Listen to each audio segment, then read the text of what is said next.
Kasus 3 orang melempar anjing ke rawa penuh buaya kembali memperlihatkan kenyataan bahwa masih banyak kasus penganiayaan hewan terjadi di Indonesia. Langsung saja kita akan bahas bersama dengan Ketua Animal Defenders Indonesia, Doni Herdadu Tona. Selamat siang, selamat sore waktu Jakarta. Mas Doni yang saat ini sedang berada di sekitar area TKP ya Mas, infonya ya Mas ya. Bagaimana kondisi dan juga tanggapan Anda terkait dengan kasus pelemparan anjing ke rawa penuh buaya ini Mas? Ya, jadi kasus ini mencuat dengan perhatian publik yang besar dan saya berharap bahwa ini menjadi pelajaran dan efek jerah juga bagi kawan-kawan semua untuk tidak melakukan hal yang serupa gitu ya. Bahwa tersangkanya ada 3 dari 4 orang yang ada di video, karena yang 1 orang hanya berstatus sebagai saksi karena dia tidak aktif ya dalam ulahnya itu.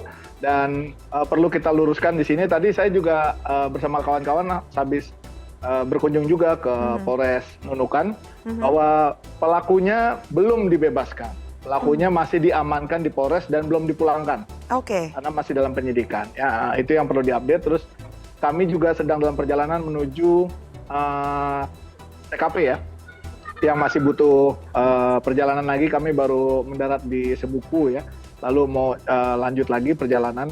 Semoga terkejar. Kami mau mencari kemungkinan adanya informasi. Awalnya dimulai dengan informasi dari netizen yang bilang bahwa anjingnya itu juga sering dikasih makan oleh ayahnya.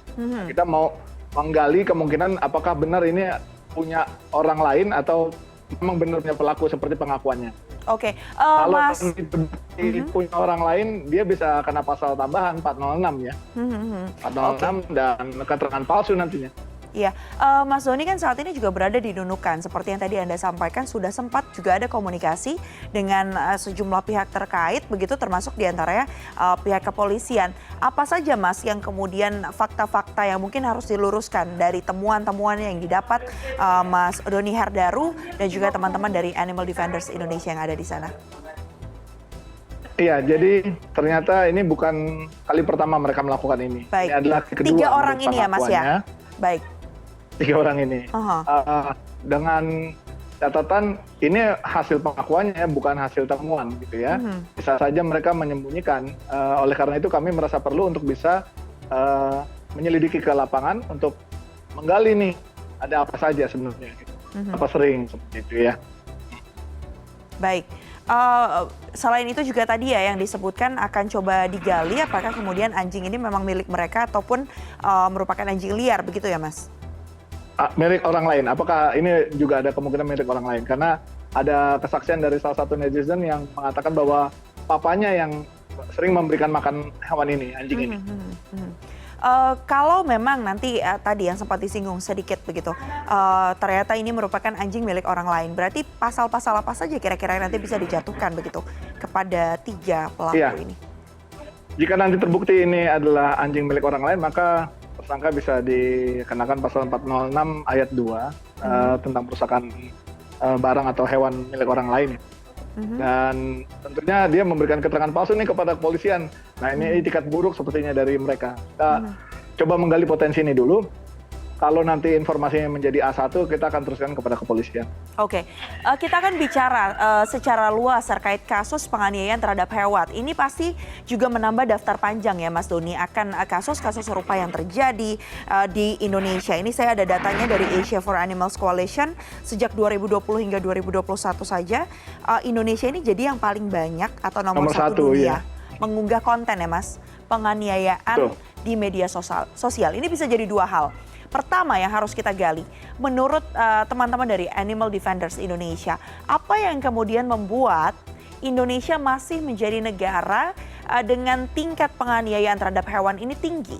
Dan yang kedua, nanti mungkin bisa langsung ditanggapi, mengapa kemudian semua ini seolah jadinya menjadi konten? Apa penyebabnya menurut Mas Doni? Iya, jadi ini pertanyaan sangat baik. Kenapa Indonesia menjadi negara dengan peringkat pertama sesuatu yang buruk ya, konten penyiksaan terhadap hewan? Yang pertama, ini disebabkan karena hukum yang belum spesifik dan mengikat. Kita baru saja mempunyai jurisprudensi kelima tentang penganiayaan hewan yang sudah sampai di vonis pengadilan ya. Baru 5, saya sendiri dari Animal Defenders Indonesia baru 5. Ini menjelang ke-6 dan ke-7. Bayangin, setelah bertahun-tahun kita baru punya 7 jurisprudensi, sedangkan status kita sudah melejit belasan ribu konten dalam 1 tahun ya. Jadi ini juga menjadi pecutan buat kita untuk kita memperbaiki hukum perlindungan hewan di Indonesia, termasuk bagaimana kita menghukum orang-orang yang mengupload kekerasan kepada hewan ke sosial media. Karena ini bukan sesuatu yang remeh dan cuma tentang hewan saja, tapi bagaimana kita melindungi anak bangsa dari potensi sadisme yang timbul akibat animal abuse ini. Para pelaku animal abuse ini biasanya akan meningkatkan targetnya dari hewan ke manusia-manusia yang tidak mempunyai kemampuan melawan seperti balita, manula, dan lain-lain. Itu sudah terbukti ketika kasus yang remaja umur 15 tahun membunuh balita umur 5 tahun ya di Cengkareng kalau nggak salah itu ya di Jakarta. Sebelumnya dia biasa bakar kodok, cicak ditusuk palanya, lempar kucing dari lantai 3, akhirnya meningkatkan ke balita. Nah ini bukan sesuatu lagi yang mesti kita abaikan, jadi kita mesti tindak dengan serius, memperbaiki juga legislasi kita, serta ini apakah ini pertanda bahwa memang tidak ada perlindungan hukumnya, kurang tegas, aparat hukumnya kurang terdidik kah? Yang pasti kalau buat saya, kenapa konten itu sebanyak itu? Karena pertama, satu, perlindungan hukumnya lemah. Yang kedua, kita menghadapi fenomena namanya look at me generation. Jadi generasi yang memamerkan sesuatu di sosial media untuk terlihat ya, untuk aktualisasi diri. Sedangkan caranya salah. Nah, kita juga menghimbau anak-anak muda, kaum muda Indonesia untuk berkreasi secara positif, bukan melakukan hal-hal negatif seperti penganiayaan pada hewan. Jadi look at me generation ya, baik ataupun buruk, dua-duanya yang penting diunggah dulu begitu di sosial media. Padahal ini menjadi satu hal yang sangat miris. Dari sisi hukum, tadi sempat sudah disinggung juga. Sejauh ini dari Mas Doni dan juga teman-teman dari Animal Defenders Indonesia dan juga teman-teman komunitas perlindungan terhadap hewan lainnya begitu. Apa bentuk advokasi yang sudah coba disuarakan kepada pemerintah untuk bisa benar-benar menghasilkan regulasi yang tegas, dan regulasi seperti apa sih yang seharusnya sangat darurat sekali kita miliki untuk perlindungan hewan yang ada di Indonesia? Iya, kami mengingatkan kembali bahwa ini ada satu bahaya di balik penganiayaan hewan yang bisa berpotensi bergeser ke manusia. Jangan sampai nanti ada kejadian-kejadian dulu baru akhirnya kita baru, oh iya ternyata benar. Jangan sampai. Semoga bapak-bapak di DPR membuka diri, fraksi-fraksi, untuk memperbaiki nanti produk hukumnya. Walaupun kemarin kita sudah punya KUHP baru yang disahkan gitu ya, walaupun belum spesifik sesuai dengan kebutuhan lapangan, karena kebutuhan lapangan seperti apa, KUHP yang baru hanya baru sampai di titik mana. Dan ini kami terbuka untuk memberikan advokasi dan gambaran kenyataan di lapangan seperti apa, hambatannya seperti apa, penindakannya seperti apa. Kami so far baru punya 5 jurisprudensi dan menuju 7 segera untuk bersidang, tapi jelas ini tidak cukup untuk menangani gelombang tingginya konten-konten penyiksaan hewan di sosial media yang berasal dari Indonesia.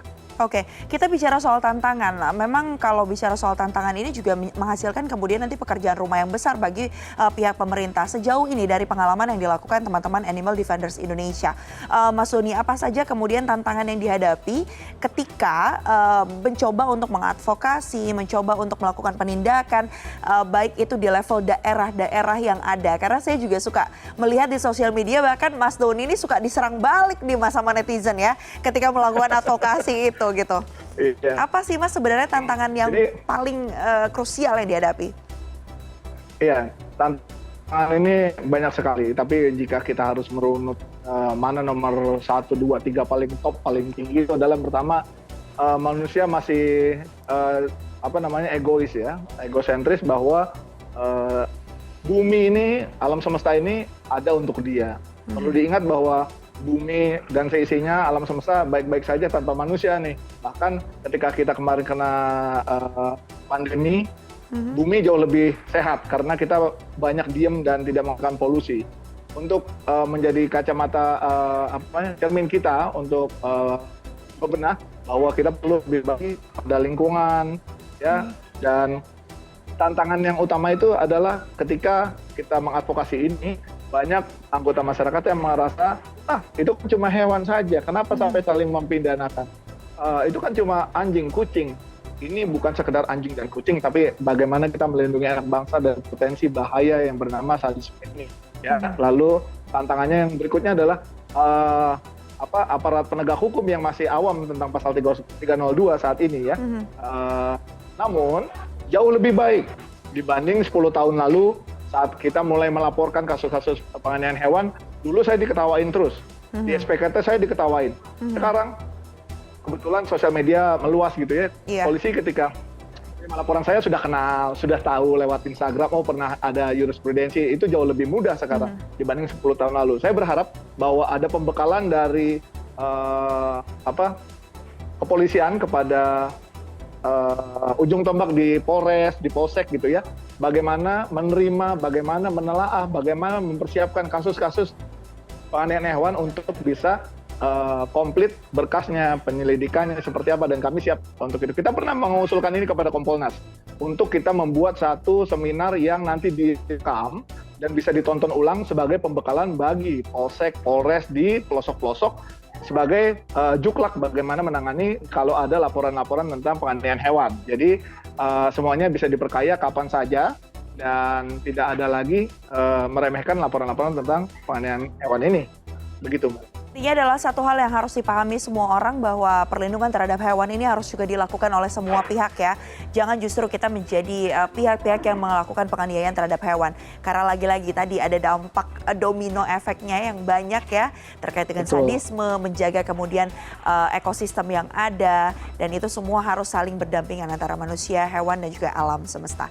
Terima kasih banyak atas waktunya. Selamat kembali melanjutkan tugas Anda, Mas Doni. Nanti kita akan update ya bagaimana temuan-temuan yang didapatkan dari Nunukan. Siap. Terima kasih Mas Doni Herdaru yang merupakan ketua dari Animal Defenders Indonesia sudah bergabung bersama kami. Selamat sore.